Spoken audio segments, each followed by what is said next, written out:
എൻ്റെ പേര് ഡോക്ടർ ഉണ്ണികൃഷ്ണൻ എന്നാണ്. ഞാൻ SUT ഹോസ്പിറ്റൽ പട്ടത്തെ പ്രധാന വാസ്കുലർ സർജൻ എന്നാണ്.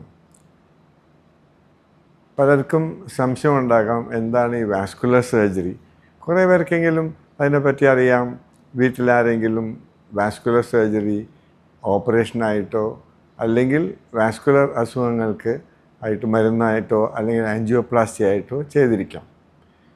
വാസ്കുലർ സർജറി എന്നത് കൊണ്ട് ഉദ്ദേശിക്കുന്നത് നമ്മുടെ എല്ലാ കശേരുക്കൾക്കും എല്ലാ സെല്ലുകൾക്കും ആവശ്യമായ ഓക്സിജൻ, ഗ്ലൂക്കോസ് ആവശ്യത്തിന് നൽകാനും തിരികെ കാർബൺ ഡൈ ഓക്സൈഡ് തിരികെ കൊണ്ടുവരാനും പിന്നീട് ഹോർമോൺസ്, ലവണങ്ങൾ എന്നിവയെല്ലാം ശരീരത്തിലേക്ക് കൊണ്ടുപോകാനുള്ള രക്തധമനികളാണ്. അതിൻ്റെ അസുഖത്തിൻ്റെയും അതിൻ്റെ ചികിത്സാമുറകളെയും അതിൻ്റെ കാരണങ്ങളെയെല്ലാം വിശദമായി പറയുകയും അതുപ്രകാരം രോഗികൾക്ക് വരുന്ന അസുഖത്തിനെ പറ്റി ചികിത്സ നടത്തുകയും വേണ്ടി വന്നാൽ മാത്രം സ്റ്റെൻഡിങ്ങോ അല്ലെങ്കിൽ തുറന്നൊരു ഓപ്പറേഷനോ ചെയ്യുന്ന ഡോക്ടേഴ്സിനെയാണ് വാസ്കുലർ സർജറി എന്ന് പറയുന്നത്. നിങ്ങൾക്കെല്ലാം അറിയുന്നത് പോലെ ശുദ്ധരക്തക്കുഴലുകൾ ഉണ്ട്, ശുദ്ധരക്തധമനികൾ. ഈ രക്തം ഓരോ കശേരുക്കൾക്കും ഓരോ അവയവങ്ങൾക്കും എത്തി തിരിച്ചു വരുന്നത് അശുദ്ധ രക്തക്കുഴൽ. അത് ഹൃദയത്തിലെത്തി ശ്വാസകോശത്തിൽ പോയി നമുക്ക് വേണ്ടതായിട്ടുള്ള ഓക്സിജൻ ഉള്ളിലേക്ക് എടുക്കുകയും കാർബൺ ഡൈ ഓക്സൈഡ് പുറത്തേക്ക് വിടുകയും ചെയ്യും. അതേമാതിരി തന്നെ നമ്മൾ കഴിക്കുന്ന ഭക്ഷണം ഡൈജഷനും അതിൻ്റെ ലവണങ്ങളും ഗ്ലൂക്കോസും എല്ലാം അബ്സോർബ് ചെയ്ത് ലിവർ വഴിയായി ഹൃദയത്തിലേക്ക് വരും. അതും ഈ കൂടുതലായിട്ടും ശ്വാസകോശം വഴിയാണ് ശുദ്ധീകരിച്ച് ലെഫ്റ്റ് സിസ്റ്റം എന്ന് പറയും, ലെഫ്റ്റ് വെൻട്രിക്കിൾ അതിൽ വരുന്നത്.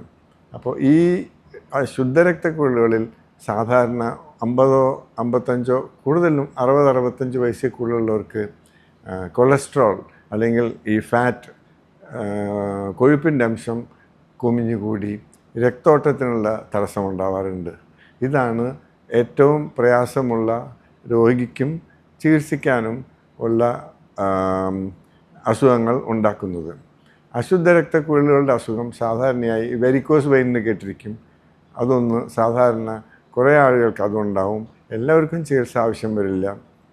അതേമാതിരി തന്നെ ആസ്പത്രിയിൽ അഡ്മിറ്റ് ചെയ്ത് ഓപ്പറേഷൻ ചെയ്യുകയോ കിടപ്പാവുകയോ അല്ലെങ്കിൽ ഒരു ഭാഗം പാരലൈസിസ് വരികയോ ചെയ്ത് പക്ഷാഘാതം മുതൽ അസുഖങ്ങൾ വന്നു കഴിഞ്ഞാൽ അശുദ്ധ രക്തക്കുഴലിൽ രക്തം കിടന്ന് അത് ക്ലോട്ടായി അത് ശ്വാസകോശത്തിൽ പോയി അത് ജീവന് തന്നെ വലിയ അപകടമുണ്ടാക്കുന്ന ഒരു അസുഖം. ഇതാണ് മെയിനായിട്ടുള്ള അസുഖങ്ങൾ. പിന്നെ ആർട്ടീരിയോവീനസ് ഫിസ്റ്റുല എന്നൊരു പ്രയാസമുണ്ട്, വളരെ കുറവാണ് സാധാരണയായി. അപ്പം നമുക്ക് സാധാരണയായി എന്തുകൊണ്ടാണ് ഈ കൊളസ്ട്രോൾ ഡെപ്പോസിഷൻ കൂടുതൽ വരുന്നതെന്നുള്ളതിന് ഉത്തരമായിട്ടുള്ള അതെറോസ്ക്ലെറോസിസ് എന്ന ഒരു അസുഖം ആണ് ഇതിൻ്റെ കാരണം. അതിൻ്റെ കാരണം നമ്മൾ നോക്കുകയാണെങ്കിൽ ചെറുപ്രായത്തിൽ തൊട്ട് പുകവലി ഉപയോഗിച്ചിരുന്ന ആൾക്കാർക്ക്, അല്ലെങ്കിൽ ഞാൻ പറഞ്ഞ മാതിരി 60-65 വയസ്സുള്ളവർക്ക് പ്രമേഹം ഉണ്ടാവുക, കൂടുതലായിട്ടുള്ള രക്തസമ്മർദ്ദത്തിൻ്റെ അസുഖം ഉണ്ടാവുക, പിന്നീട് ഇപ്പോൾ കണ്ടുവരുന്നത് കൂടുതൽ അമിതമായ ഭക്ഷണം കഴിച്ച് ശരീരത്തിൽ കൂടുതൽ ഫാറ്റി ഡിസ്പോസിഷൻ ആവുകയാണ്.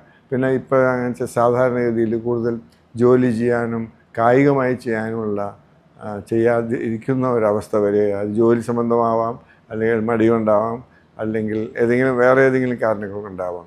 അതുകൊണ്ട് ഇങ്ങനെയെല്ലാം കാരണം വരുമ്പോൾ നമുക്കതിൽ 2 കാരണങ്ങളാണ് മുന്തിയതായിട്ട് നിൽക്കുന്നത്. അത് നോൺ മോഡിഫയബിൾ കാരണങ്ങൾ എന്ന് പറയും. നമുക്കത് മാറ്റിയെടുക്കാൻ പറ്റില്ല. അതായത് 60-65 വയസ്സ് അതിൽ കൂടുതലാവുക ഒന്ന്. രണ്ടാമത്തെ, ആണുങ്ങൾക്കാണ്. 10 രോഗികൾ എടുത്താൽ 8-9 രോഗികൾ ഈ രക്തധമനി അസുഖങ്ങൾ കൊണ്ട് ബുദ്ധിമുട്ടുന്നത് ആണുങ്ങളാണ്. തീർച്ചയായിട്ടും സ്ത്രീകളിലും വരാം, പക്ഷേ കൂടുതലായിട്ടും ആണുങ്ങളിലാണ് വരുന്നത്. ഇതാണ് ഇതിൻ്റെ കാരണങ്ങൾ. ഇതിന് നമ്മൾ ഡോപ്ലർ ടെസ്റ്റ് ചെയ്യും. വേണ്ടി വന്നാൽ മാത്രം കൂടുതൽ അസുഖമുള്ളവർക്ക് മാത്രം നമ്മൾ CT സ്കാൻ അല്ലെങ്കിൽ ആൻജിയോഗ്രാം ചെയ്യും. എവിടെയാണ് തടസ്സമുള്ളതെന്നറിയാൻ, അല്ലെങ്കിൽ എവിടെയാണ് മഹാധമനി ബൾജിങ് ചെയ്താലും അത് ഒരു ബുദ്ധിമുട്ടുണ്ടാക്കുന്നതാണ്. വയറുവേദന ഉണ്ടാക്കാം, അത് തനിയെ ലീക്കോ വല്ലതും ആയിക്കഴിഞ്ഞാൽ അത് ജീവന് അപകടം ഉണ്ടാക്കാം.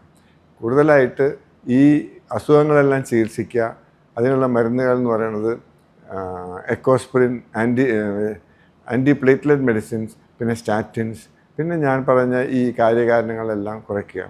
അതിനുശേഷം വേണ്ടി വന്നാൽ മാത്രം നമ്മൾ സ്റ്റെൻഡിങ് അല്ലെങ്കിൽ ബലൂൺ ആൻജിയോപ്ലാസ്റ്റി ചെയ്യും. അതും പറ്റില്ല, അത് സാധ്യമല്ലെങ്കിൽ പിന്നെ തുറന്നൊരു ഓപ്പറേഷൻ വേണ്ടി വരും. ഇത്രയുമാണ് രക്തധമനി അസുഖങ്ങളെപ്പറ്റി എനിക്ക് ചുരുക്കത്തിൽ പറയാനുള്ളത്. നന്ദി, നമസ്കാരം.